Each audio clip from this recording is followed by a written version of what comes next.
welcome to the channel, and we're going to talk today about this Bernat Blanket Easy yarn. The Loopy yarn has the pre-cut loops and you don't need any crochet hooks or needles. And stay tuned in just a second and we'll show you what's going on today. Hi guys, welcome back to So What Home Party. Today we're going to talk about, like you saw in the intro, about this Bernat Elise Blanket Easy yarn. This also comes, it's like a loopity yarn or loopy yarn. This comes in many different kinds. I will put in the description box all the different kinds and the different companies that sell them. There are many different kinds, ranging from the baby blanket kind. The other kind I have today is this purple, variegated with the gray and the white, and that is like a blanket yarn, a regular blanket yarn, and it comes in many different companies and styles. And it's really nice because it already has the loops pre-made and you don't need any crochet hooks or knitting needles. And it's really nice for people, if they have trouble with using these, it's really nice for them to be able to still be able to make a knitted project. And there's so many other tutorials out there online, but I thought I'd do a product review today and show you a little bit about what I made with it. You can make pillows, you can make scarves, but I'm going to show you what I made here. So this is what I'm working on. I'm trying to make like a cowl or a scarf with it, and I'm just playing with it. I don't have any real pattern that I'm doing. I'm just playing with it. I looked it up online. Mikey from the Crochet Crowd, checked him out there. He's wonderful.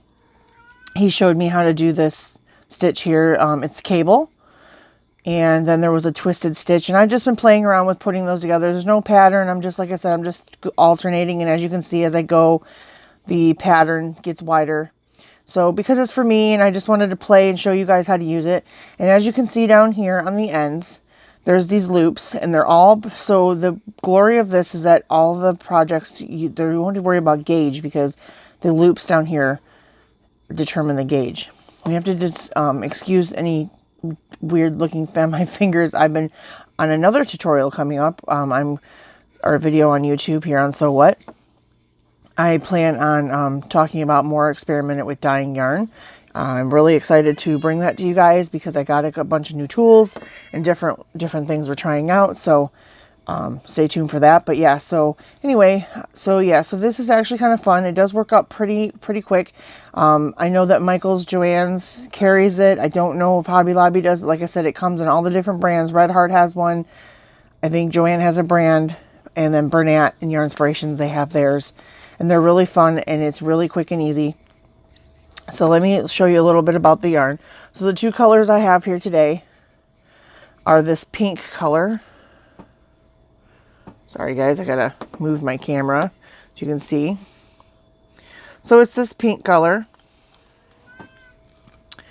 And it comes in a big poofy ball with the label.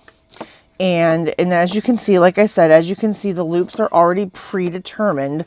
So if you lay them out like this, and you kind of fluff it out a little bit, they're already predetermined. And they have like a little tacking right here, like a little thread tack, and it holds them in place. I mean, if I really yanked on this, I could pull on it, but once you get it, you know, it's not like unbreakable, but it does hold them in place. And so it helps you determine the width of your stitches. And so that's the way you don't need a gauge. So on here, when we look at the label, you can see here, this is I don't know what I did with the label for the purple variegated. I am so sorry. But I know it was by Bernat, and it was just their regular blanket loopy yarn. This is the baby, and it is a pink one. And you can see here, it says you don't need any of those. And I'll show you why in a second. So right here, on a normal skein, they show you this color is, the pink is called Thistle. And they say this is this number 7 jumbo. And here, right here, where it would tell you the different gauge depending on your needle. As you can see, you don't need one because it shows you that there are, looks like 5 loops per 4 inches or 10 centimeters. And then it gives you the washing instructions here. It's machine washable and dryable. It's 100% polyester. I don't know if there's any others that aren't polyester, like if there's cotton or anything. Maybe they're coming out with that. I'm not sure. But there's so many different colors, and it actually works up pretty quick and easy. And there's someone else I follow on Instagram and she just made a blanket with them, and it's super cute. So you get 6.4 ounces in this skein. It's 180 grams. That's 18 yards, so that's plenty to make this here. And let's see, it recommends, it gives you the pattern in here inside. And let's see, it recommends that you would need 3 balls of this to make this blanket here in the picture. You have to excuse my cat. I think she's in heat. Sasha Kitty. Anyway, so that's a little bit about it. It says it's an easy pattern. I mean, anyone could really do this. So I'm going to show you on the purple one, since I've already got this pink one added on to my scarf here, and we'll come back to that in a second. So bear with me while I find the end. And what I'm going to do, if I can find a pair of scissors, which I think I left my scissors over there. So anyway, what you would do is this has a little tail on it right here. And give me just a second. I'm going to grab those scissors so I can show you what I was talking about. Okay, so I have my scissors. So as you can see here, this has a tail on it. And if you wanted to create that, the tail so that you have a little bit more to weave in on your ends, what you would do is you take your scissors and you stick them inside here, just like so. And you just want to give a little bit of tug up. So have the loop hanging down, and you just kind of tug up, and you see it'll break that little tack, little thread tack. And now you have a tail that you can weave in so that, your ends don't come undone. So what you would do, and I'm just going to pull out a few here as an example. What you would do is then figure out how many loops wide you need your project. And you want the loops all to go the same way. So for this project, we will say that, and you got to get them all laying the same way. And once you get going, they'll kind of lay for you. So we're just going to say that there's 1, 2, 3, 4, 5, 6. All right, so we're going to do 6 loops. And that way I can show you just a little bit of how to do it. So then what you do is you kind of like drape the yarn tail coming from the ball in front of you, so that the loops are facing. And then it's okay if they're a little bit crooked, but when you're putting them through, you just want to make sure you don't twist them. And then, so what you're going to do is, so we'll start with the 1, 2, 3, 4, 5, 6. So what you'll do is you'll pull up the loop that you're using, and you're going to tuck this loop in like so and pull it up. And then kind of fussy with your tail, and then give it a good tug just so that it's up there, and then that's your first one. So then you're going to find the next loop, because it's very important that you don't skip a loop, because it will leave a weird hole. But like I said, the glory of doing it this way is there is no gauge, so it's always, everybody's tension is going to be the same. So you take the next loop on your working chain on the bottom, take the next loop in your strand from the ball, and put it through like you did the other, and give it a good tug.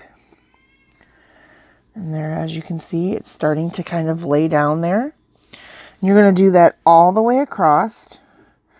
Keep following the chain from the ball up on the chain from the bottom and pulling up. And I'll meet you back here in a second. Okay, so now we have our chain all the way across. You can see this loop has nowhere else to go. So we've done 1, 2, 3, 4, 5, 6. And see how they just kind of lay on each other? So in order to go back, you literally just wrap that rack in front of you. Take the first loop. Now we're going from right to left. And we're going to take this loop here, and you're going to take the first loop on your chain that's hooked to the ball, and you're going to pull it through. Now this is just a basic stitch. There are lots of other stitches out there, and you can comment down below. Let me know if you'd like to see how to do that cable, or another stitch that you want to see me do out that you maybe want to try. But there are tons of stitches out there, and if you'd like to see more of this type of tutorial, let me know. I'm always open to suggestions, and I'd love to show you or answer questions or any of that kind of thing. And if you're new to the channel, welcome. If you are been a subscriber, I thank you for hanging out with me. And If you like this video, remember just to give it a thumbs up because they help me know what kind of content to bring you. And so we're, like I said, we're just going through across the edge here. We're just pulling each loop as I talk to you here, through the next one, pull the next loop. And if you're not sure if you missed one, make sure you're tugging all of them really good. If you're not sure that you missed one, you could flip it over. And if you did, it would be a loose loop back here. So, which, as a matter of fact, it looks like we did. So see how you can tell if you've missed a loop. So, and that's okay because it's just the one and it's just the example piece. But if I was making something for myself, I'd go back and fix that. But this is how your back should look. And this is how the front should look. And you literally just keep going like that as long as you need your project to be. So let's look at the other project I have going. So this is my scarf. And as you can see here, I'm using the variegated. So what I did is I started off at the bottom. And you'll see I have my tails here that I trimmed. And then I can weave those in on the sides. And again, I'm just playing around. There's no real pattern of this. But what I did, I started off at the bottom like with my regular chains all the way across. And then, like I said, I watched other tutorials. And one of the stitches they showed you how to do was to take the loops and you twist them. And then bring the loop through, and it causes, if you can see, kind of a twisted effect. And you could do just all that stitch, which would look great. But then the other stitch I watched how to do is a cable stitch, and you take the two loops and twist them on top of each other. And when you do that, it creates that cable look. Can you see that? I hope it shows up. Isn't that pretty? And so I decided I wanted to alternate this. So then what I did is I just played some more with that twisted stitch. And then when I thought I was happy with it, I went back to that cable, which is kind of hard to see in the variegated, but it's still really pretty. And I figured since it's for me, I would just play with it. So then I just keep playing around with the different tensions and going through. And then as I went, the squares or sections got a little bigger. So there's my cable. There's my twisted. And as you can see here, there's the cable and the twisted. I just think it's a really fun and it's really quick and it's something you could get your kids involved in. If you have some kids that are interested in knitting or crochet, but you're just not sure if they could grasp the concept of the hook or the needles, this would be a great project for them to try with the holidays coming up, needing something to do. You could get them a skein and they could make themselves a scarf or a placemat or anything. It's really soft and fluffy. So yeah, it would be a great project. And like I said, it's great for beginners. It gets you the sense of, accomplishment because you created something for yourself, or maybe you could make some things and give them as gifts. But it's really fun. So I actually kind of like, if I don't really like the plain stitch, I'll have to be honest, just doing it back and forth. It's nice to practice with, but I kind of like making the cable stitch. And then I work with someone who used this and made a basket weave stitch, which looked amazing. And I thought, oh, I could make a cool scarf out of that. But it actually is really easy to work with. And, I recommend that if you want to try and you're on the fence about trying different, knitting or crochet, that you purchase this and purchase a couple of skeins and try it out. I highly recommend it. So it's a good product. They did a really good job with the spacing. I would like to see different size yarns, maybe not a jumbo, maybe if they had like a worsted weight, something like that. I think it would be really fun. But like I said, again, that's from this particular brand, was from Bernat, Elise Blanket Easy Yarn. The pink was the baby yarn, and the variegated was their regular plain blanket. And I know like I said, I know you can get it at Joann's and you can get it at Michael's. And I'm not sure about Hobby Lobby. If you know if it carries at Hobby Lobby or AC Moore, please comment down below and let us know. But I would like to thank everyone for watching. And like I said, I give it a thumbs up. I really think it's a good project. It's easy and it's really soft. I mean, it really is. This would make like a great infinity scarf. I mean, the possibilities are really endless. So Thank you for watching, and like I said, if you're new to the channel, welcome, and hit that subscribe button and the bell next to it, and you'll be able to keep track and know immediately when I post new content. And if you have any suggestions for any more product reviews, please let me know. And I just want to say thank you so much for sticking with me, and